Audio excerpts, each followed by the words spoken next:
मित्रांनो, आज आपण टोमॅटोच्या प्लॉटमध्ये आलेलो आहे। तर आज आपण माहिती बघणार आहे ॲग्री 80 सिलिकॉन स्टिकर विषयी। तर पावसाळ्याच्या दिवसामध्ये काय होतं की पावसाचे पाणी आलं की आपण स्प्रे केलेलं औषध हे धुवून जातं। साधारणतः आपल्याला औषध स्प्रे केल्यानंतर पाऊस येणं गरजेचं नसतं।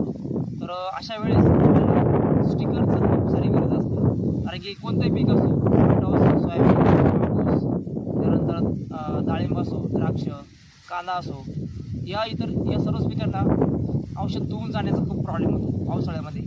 तर आपण आज औषध धुवून जाऊ नये, त्यानंतर औषध फास्ट स्प्रेड व्हावं, त्यानंतर ते औषध पानावर पडल्यावर ॲक्टिवेट फास्ट व्हावं, त्यानंतर खाली जर जमिनीमधून आपण ड्रिपद्वारे सोडलं तर मुळ्या ज्या ब्लॉक झाल्या असतात तर मुळ्या मोकळ्या करावा। अशा प्रकारे आपण आज एका स्टिकरची माहिती बघणार आहे। तर ते स्टिकर आहे ॲग्री 80।